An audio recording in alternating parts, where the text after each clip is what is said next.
Всем привет! Сегодня разговор о сериале «Охотники на рабов» или «Охотники за рабами». 2010 год. Режиссер Квак Чон Хван. В главных ролях Ида Хэ, Чан Хёк и О Джи Хо. Вообще, надо было канал назвать «Ретро-кино нудистика». Все сериалы и фильмы старые, которые мы обсуждаем. Я помню, переключала каналы на кинескопном телевизоре LG и увидела этот сериал. Он произвел на меня колоссальное впечатление. Хотя исторический жанр мне не близок. Рабы в рванье, охотники на рабов не лучше. Вроде нет вылизанной картинки, но как-то все так колоритно и подача хорошая. Саундтрек в тему. А бравые корейские парни чего стоят. В общем, все вкупе идеально. А я не люблю вылизанные картинки. Знать в этом фильме выглядит слишком чистой. Мне кажется, только ненормальный человек может так выглядеть в обычный день, словно в праздник. Какая-то неестественность в этом есть. Ну, а простые люди хорошо выглядят так, как и должны. К ним вопросов нет. 2010 вроде не так давно, но да, это один из немногих корейских фильмов, которые я видел по телеку. А сейчас я телек вообще не смотрю. Странно, мне казалось, что охотников я видел намного раньше. Действие происходит во времена династии Чосон 1392-1897. Немного о рабстве хочется порассуждать. 17 век. Вообще бедные корейцы. То японцы, то китайцы, то маньчжуры. Все нападали, грабили, убивали. Вот на фоне маньчжурских набегов и развивается история любовного треугольника.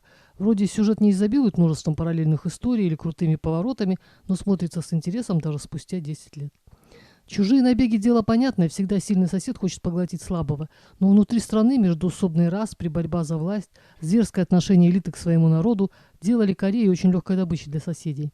Но все-таки, несмотря на все эти набеги, корейцы сохранили государственность, язык, не без чужой помощи, конечно, стали открыты миру и превратились в одну из передовых экономик мира, буквально восстав из руин и пепла. Так держать Корея, файтинг, как любят они восклицать. Итак, в сериале есть конкурирующие группировки по ловле беглых рабов, есть конфликты между ними. Главный герой был когда-то сыном знатного вельможи и влюбился в девушку-простолюдинку, которая прислуживала в их семье и была на положении рабыни. Но однажды брат рабыни поджег дом своего хозяина и сбежал с сестрой. В живых остался только сын. И он решил стать охотником на рабов. А еще он хотел найти эту девушку-рабыню. И есть бывший генерал, которого играет О Джи Хо. А сына знатного вельможи играет Чан Хёк. Так вот, этого бывшего генерала, из которого сделали раба, обвинив его в преступлении краже государственного риса, которого он не совершал, который тоже полюбил эту девушку, вот вокруг всего этого и развивается сюжет. В одной группировке 3 друга, собственно, они являются главными действующими лицами, охотниками за рабами. Если смотреть на тему рабства с позиции сегодняшних дней, то вроде как охотники за рабами отрицательные персонажи. Ловят беглых рабов, возвращают их хозяевам. Но отношение зрителя к ним явно позитивное. Симпатичные, веселые, удалые корейские парни хорошо делают свою работу, к теме рабства относятся индифферентно. Хотя по молодости главный герой мечтал о таком правителе, который бы отменил рабство, чтобы он и рабыня могли быть вместе. Главного героя интересовал только поиск девушки, в которую он был влюблен, и деньги. Наверное, это был первый исторический корейский сериал, который я смотрела. Мне он много лет назад показался очень качественным и вообще произвел на меня потрясающее впечатление. Игра Чан Хёка мне показалась безупречной. Вроде персонаж был без особых эмоций, но такой мощью и силой духа наделил свой персонаж Чан Хёк. Сдержанный, но упертый, герой которого невозможно сломать. А актер О Джи Хо просто красавец. А главная героиня – этакая корейская Деми Мур. Чан Хёк, хорошо известный своими боевыми навыками, сказал: давным-давно во время съемок фильма «Лучший» 1998 год, произошла авария, и каскадер пострадал. Увидев, как это произошло, я попытался сам снимать все свои боевые сцены. Чан Хёк регулярно занимается джит-кундо, боксом и верховой ездой. Он сказал: если вы играете в исторической драме, вам нужно использовать меч и ездить на лошадях. О своем опыте работы в исторических драмах Чан Хёк сказал: моей первой исторической драмой была «Великая мечта». Я был молод и слишком неопытен, чтобы справиться с этим. Когда я снимался в «Охотнике на рабов», я изучал немного больше. А я пересмотрел сериал, и многие боевые моменты мне показались избыточными. Понятно, что все всегда все делают для красоты, но здесь слишком много ненужных сальто и колес. А иногда, например, если кого-то швыряют, видно, что жертва сама отталкивается, чтобы помочь движению своего тела. В этом плане я чуть-чуть разочаровался, но в целом снова было очень интересно. Оторваться сложно. Повторюсь, вроде нет каких-то крутых сюжетных поворотов и дворцовых интриг с отравлениями. Я помню, бежала с работы и была в предвкушении следующей серии.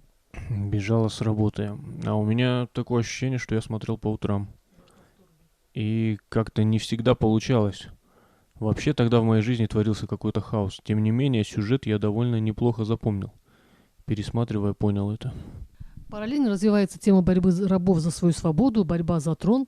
В Корее цвет траура белый. В этом сериале тоже так. Но в современных сериалах траурный цвет черный. Это, наверное, пошло от американцев.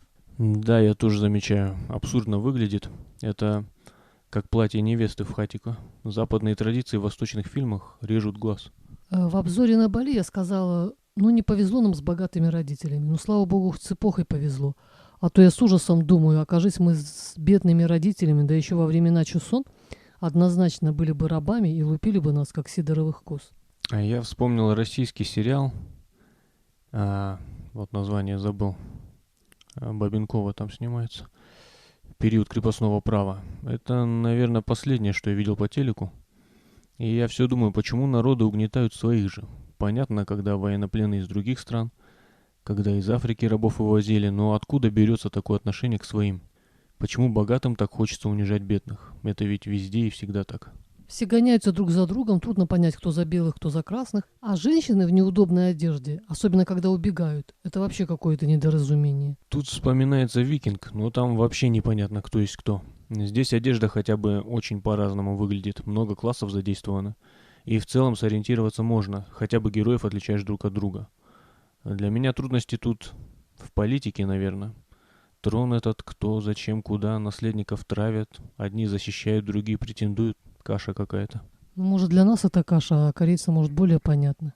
И опять главная героиня любила своего молодого господина, потом переметнулась к бывшему генералу, потому что они долго были вместе. Опасность и лишение во имя спасения наследного принца сплотили их. Или ты опять скажешь о слабости женской любви? Да нет, прошло много лет, тем более она видела, как он остался в горящем доме. Но охотника было жалко. Когда он прибежал спасать ее перед свадьбой, а она мило улыбалась генералу, он говорил другу, как она может быть счастлива, когда я так страдаю. Он плакал в 13-й серии, его слезы падали на портрет этой рабыни, и она тоже, создавалось такое впечатление, что она тоже плакала. Из нарисованных глаз текли слезы, прощаясь со своей первой любовью. Чан Хёк в этом рванье, грязный, с заколотыми волосами, выглядел так стильно и по-мужски, что дух захватывал. Соглашусь. Считаю, что мужчины-азиаты с длинными волосами всегда смотрятся выигрышнее. Мужественней, что ли. Ну, если их не красить и не делать странные современные прически. А в историческом фильме вообще так и должно быть, даже если он западный. Коротко стриженные персоны несуразно выглядят для того времени. Генерал пожалел главного злодея, а зря, врагов надо добивать. В финале они оба погибли из-за него. А как было приятно, когда два друга Дегиля воскресли.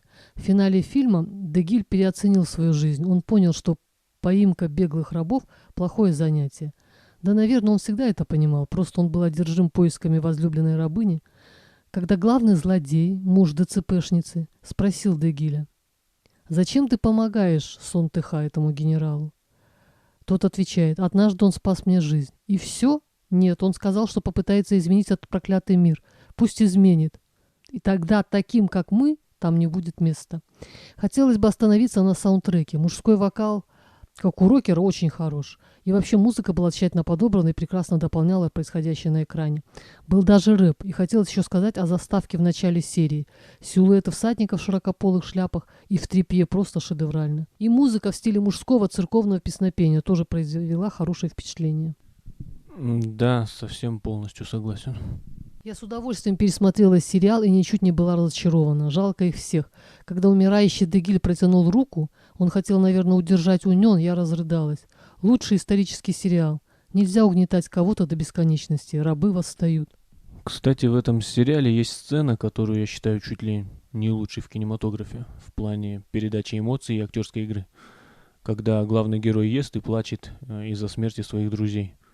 Еда вываливается, очень натурально врезается в память. Попытка сделать обзор на хороший исторический сериал. На этом все сегодня. Пока. Пока.